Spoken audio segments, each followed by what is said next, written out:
Meredith Foster's hands shook as she stared at her laptop screen, the blue glow illuminating her face in the darkened bedroom. 3 hours of footage from the hidden camera she'd placed in their home office had yielded nothing but an empty room. Until now. The timestamp read 11:42 p.m. The door opened, casting a wedge of yellow light across the hardwood floor. Daniel walked in, loosening his tie, phone pressed to his ear. I know. She's asleep already." His voice was hushed, conspiratorial. "No, I made sure. Look, I can't keep doing this. The late meetings, the excuses." He paused, listening. "You don't understand what's at stake." Meredith's heart hammered against her ribs. After 15 years of marriage, she thought she knew her husband. The practical, steadfast investment banker who color-coded their family calendar and refused to jaywalk even on empty streets. The man who'd held her through 3 miscarriages and built their life brick by careful brick. The office door opened wider. Meredith leaned closer to the screen, breath caught in her throat. A woman stepped inside. Tall, elegant, with silver-streaked dark hair pulled into a tight bun. Meredith's blood turned to ice. It wasn't just any woman. It was Eleanor Blackwood, her mother-in-law, the woman who had spent 15 years trying to destroy their marriage.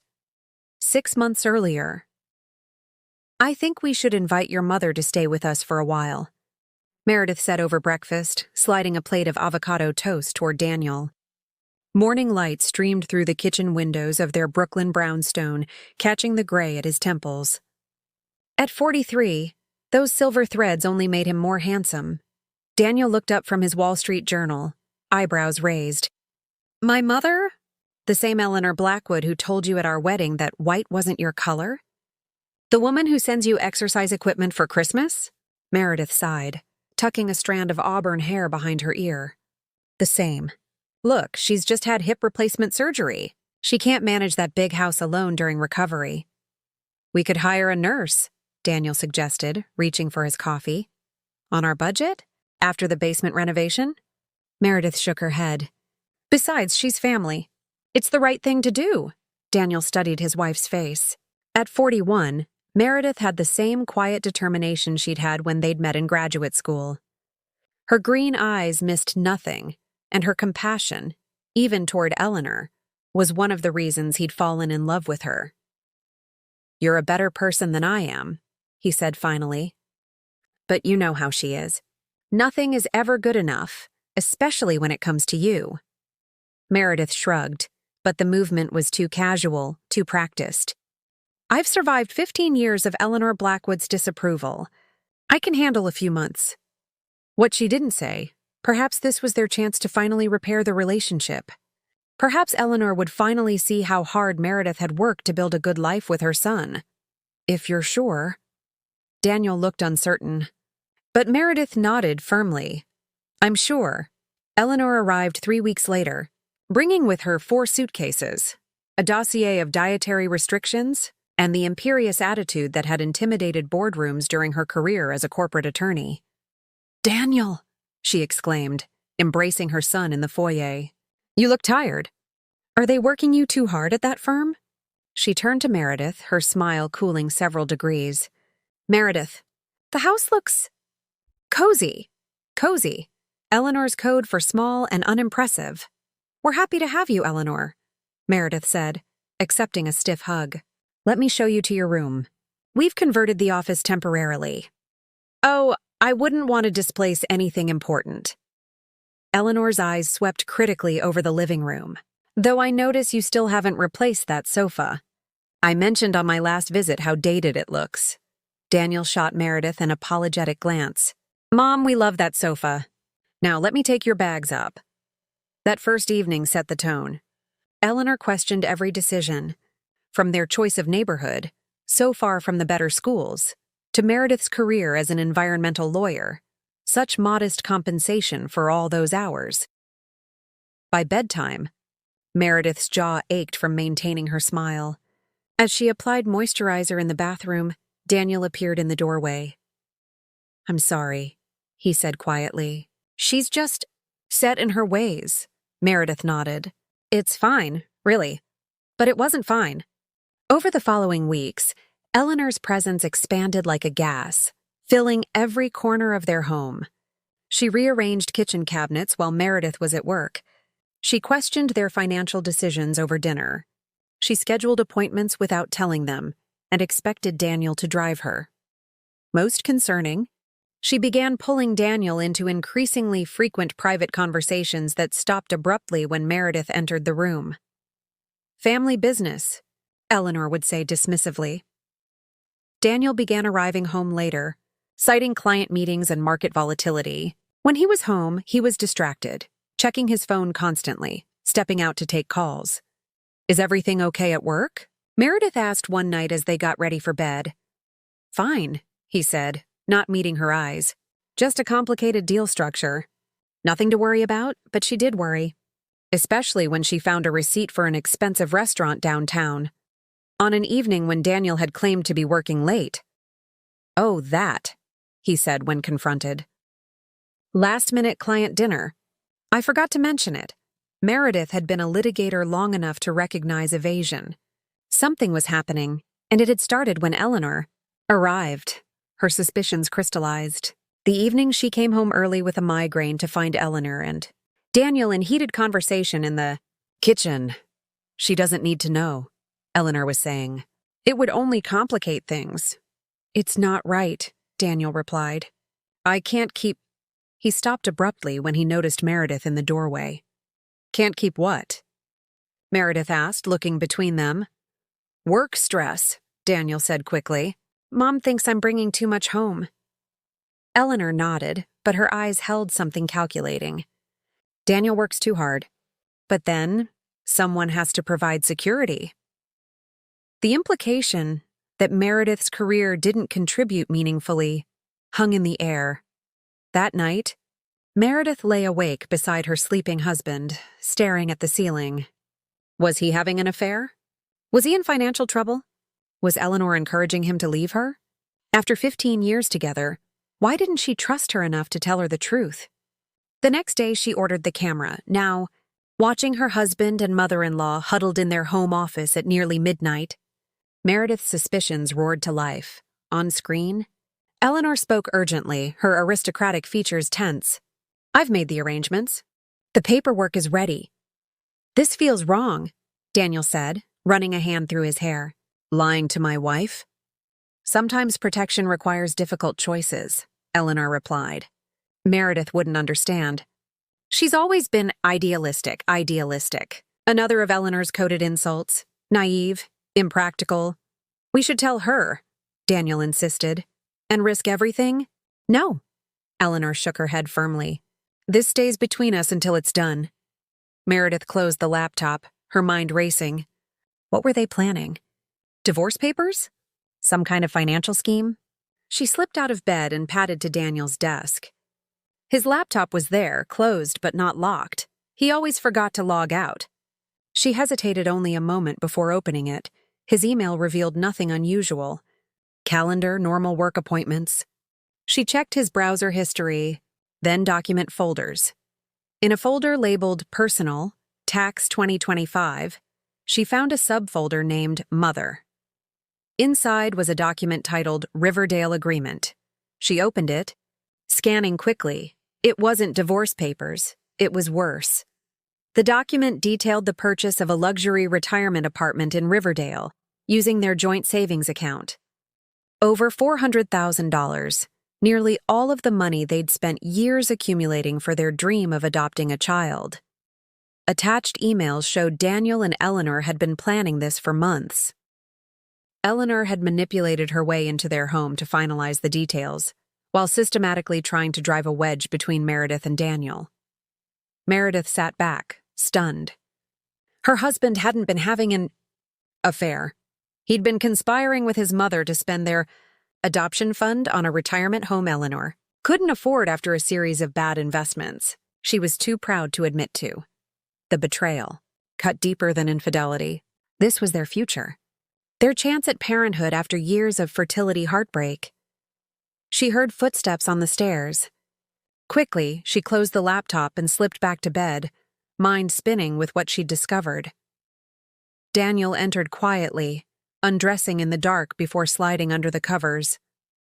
Meredith feigned sleep, her back to him, tears silently soaking her pillow. How could he? How could he choose his mother's comfort over their shared dream? She needed more information before confronting him. She needed a plan. The next morning, Meredith called in sick to work, something she never did. After Daniel left, she approached Eleanor, who was enjoying her meticulously prepared breakfast of steel-cut oats and fresh berries.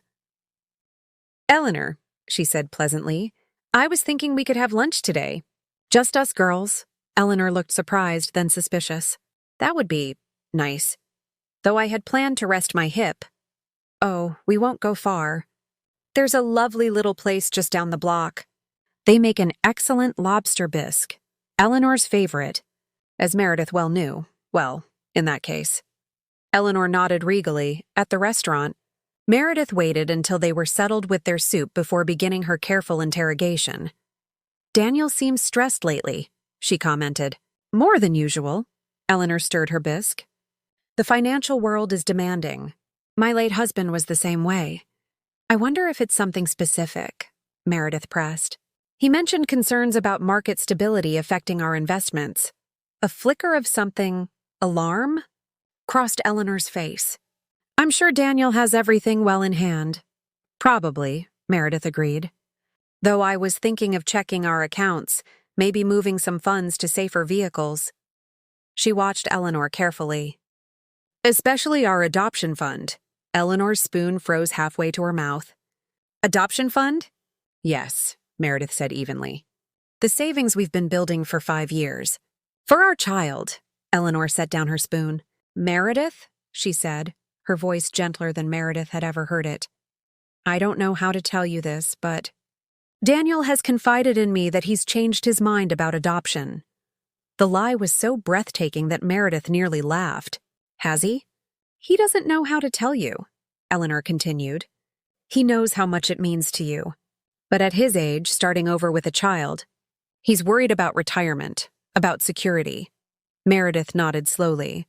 "And what would you suggest he do instead?" "With those funds, I mean." Eleanor hesitated, then said carefully, "Prudent investments. Perhaps real estate.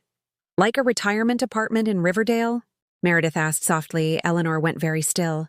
"I don't know what you mean." "I think you do." Meredith leaned forward. "I know about the Riverdale agreement, Eleanor. I know you've convinced Daniel to spend our adoption fund on luxury accommodations for you." Eleanor's face hardened. "Daniel is my son. His first loyalty should be to his family." "I am his family," Meredith said, her voice trembling slightly. "We built a life together. We made promises." "Promises," Eleanor scoffed. "What about the promise of a son to care for his mother?" "I gave him everything. I sacrificed my own happiness for his future. And now that I need him—" "This isn't about need," Meredith interrupted. "You have a perfectly good house. You have a pension. This is about control. You've never accepted me, never accepted that Daniel chose me. So you manipulated your way into our home and tried to steal our future." Eleanor's eyes flashed. "You could never give him children. I was protecting him from wasting his resources on someone else's. Cast-offs." The cruelty of the words hit Meredith like a physical blow. Cast-offs, as if the child they'd dreamed of was somehow less worthy of love.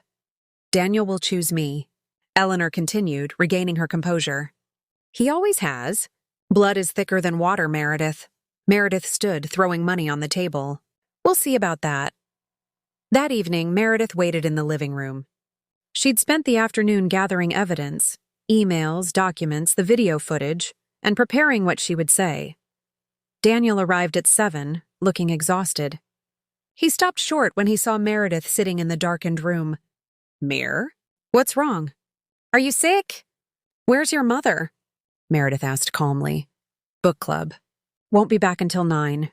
Daniel set down his briefcase. "What's going on?" Meredith gestured to the couch. "Sit down, Daniel. We need to talk." He sat, wariness creeping into his expression. "You're scaring me." "Good." Meredith opened her laptop. "Because I'm terrified." She turned the screen toward him, showing the Riverdale agreement. Want to explain this? Daniel's face drained of color. How did you... Does it matter? I know, Daniel. I know you've been planning to use our adoption fund to buy your mother a luxury retirement apartment. I know you've been lying to me for months. It's not what you think, he began. Then what is it? Meredith demanded. Because from where I'm sitting, it looks like you chose your mother over our dream. Over our future family?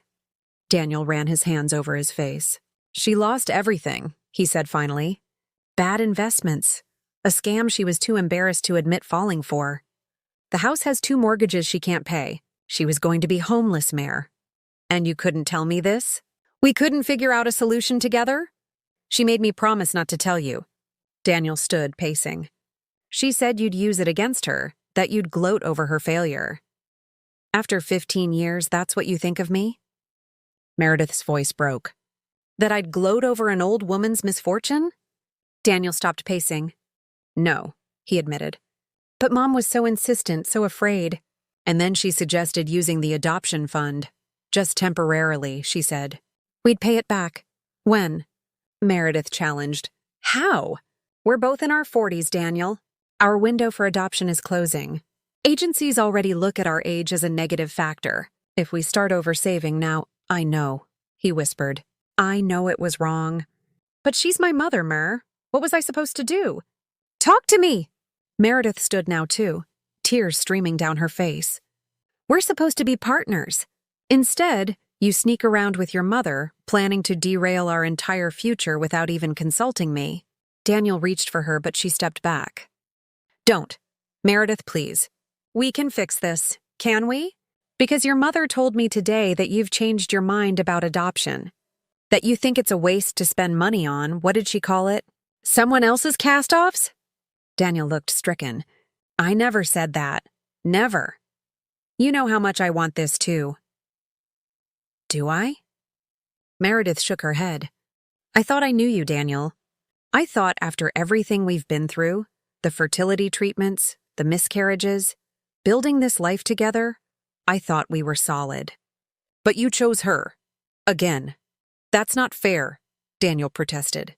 I've always chosen you, Meredith laughed bitterly. Really? What about when she insisted on planning our wedding and overruled every choice I made? What about when she accidentally invited your ex-girlfriend to our anniversary party? What about when she told everyone at Thanksgiving that my miscarriages were probably due to my high-stress job? Every time you say, that's just how she is, Mer. We have to accept her.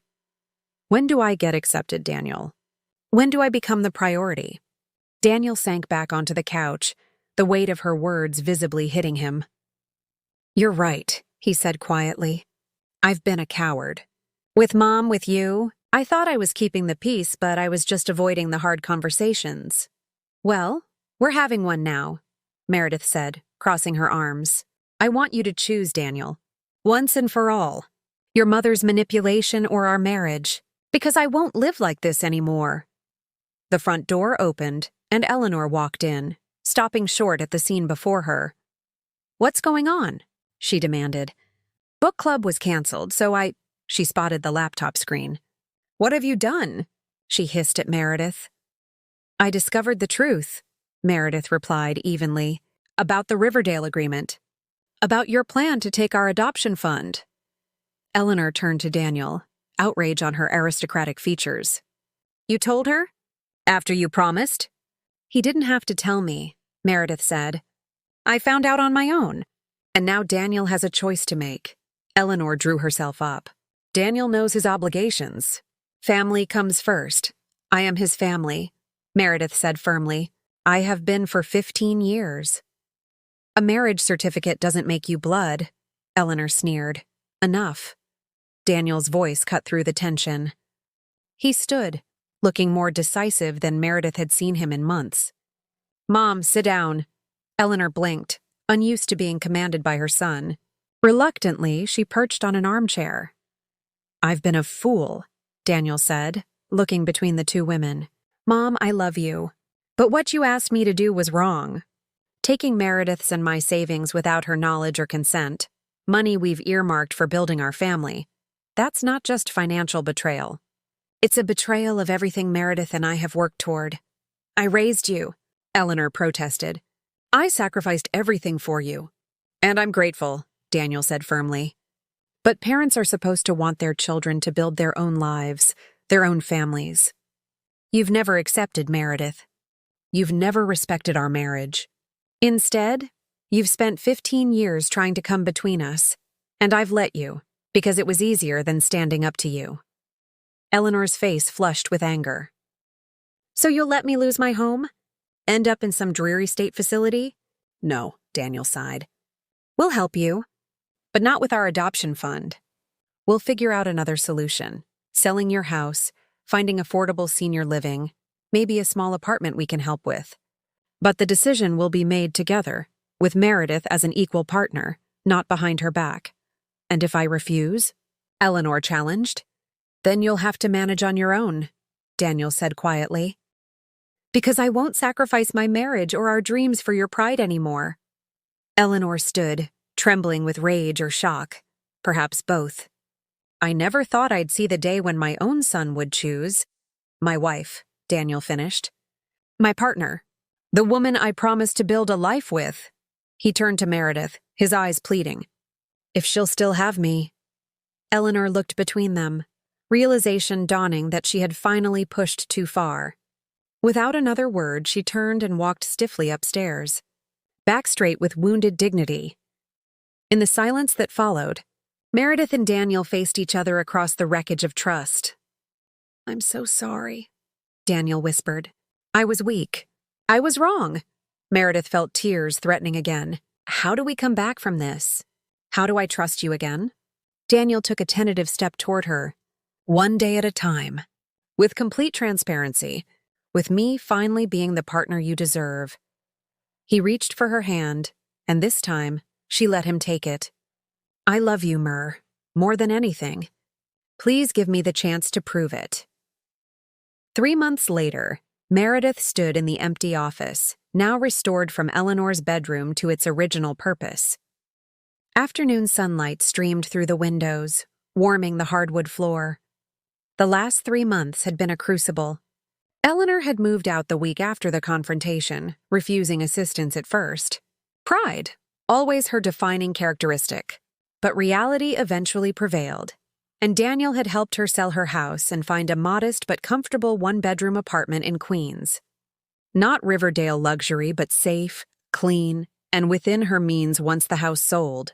Their relationship remained strained. Eleanor's weekly calls to Daniel were brief, formal. She declined their invitations to dinner. Healing would take time, if it came at all. More important was the healing between Meredith and Daniel. The breach of trust had cut deep, requiring intensive couples therapy and painful honesty on both sides. Meredith had to acknowledge her own part, how she'd sometimes used Daniel as a buffer rather than confronting Eleanor directly, how her desire to be the bigger person had sometimes enabled the dysfunction to continue. Daniel had done the harder work, examining how his conflict avoidance masked a deeper fear, that if forced to choose, he might lose someone he loved. He'd spent his life trying to please everyone, especially the strong-willed women in his life, rather than standing firmly in his own values. It wasn't perfect. Trust, once broken, rebuilt slowly, like a bone knitting after a break, stronger in some ways, but with scars that would always remain. Today marked a new beginning. Meredith placed the envelope on the desk, heart racing with anticipation. The letter had arrived that morning from the adoption agency. She heard the front door open, then Daniel's voice calling her name. In the office, she answered. He appeared in the doorway, still in his work suit, looking more rested than he had in months. The shadows under his eyes had receded, and some of the tension had left his shoulders. Hey, he said, smiling. Hey yourself. She gestured to the envelope. It came. His eyes widened. Already? They said it could take weeks. Apparently, we got lucky. Daniel loosened his tie, approaching the desk cautiously, as if the envelope might disappear if he moved too quickly. Have you opened it? Meredith shook her head. I was waiting for you. He took her hand, squeezing gently. Together, then. She picked up the envelope, the agency's logo crisp and official in the corner. With trembling fingers, she broke the seal and extracted the letter. "Dear Mr. and Mrs. Foster," she read aloud, voice unsteady. "We are pleased to inform you that your application has passed the initial review stage. Your home study is scheduled for—" She looked up at Daniel, joy bubbling through her. "We're moving forward." Daniel pulled her into an embrace, his own eyes wet with tears. "We're going to be parents," he whispered against her hair. "Maybe," Meredith cautioned, always the pragmatist. "There are still a lot of steps, a lot of opportunities for things to go wrong. I know." Daniel pulled back to look at her. "But we're on the path. Our path." Meredith nodded, allowing herself to feel the fragile hope blooming between them. After so much heartbreak, the fertility struggles, the miscarriages, Eleanor's betrayal, the near loss of their dream, this small victory felt monumental. "I was thinking," Daniel said hesitantly, "maybe we should invite Mom to dinner next week." "Tell her the news." Meredith tensed slightly. "Are you sure? She's been so distant. She's hurting and proud. But she's going to be a grandmother, Mir. Whatever her flaws, I think she deserves the chance to be part of this child's life. With boundaries," he added quickly. "Clear, firm boundaries that we establish together." Meredith considered this.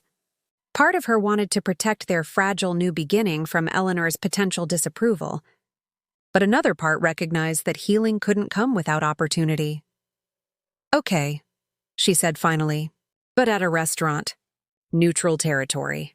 Daniel smiled, the relief evident in his face. "Absolutely. And if she says one negative thing about adoption or our choices, we leave," Meredith finished. "Together." "Together," Daniel agreed. As the evening light faded, casting long shadows across the office floor, Meredith allowed herself to imagine their future. A child's laughter in these rooms. Family dinners where everyone, even Eleanor perhaps, made an effort to create something healthy and whole.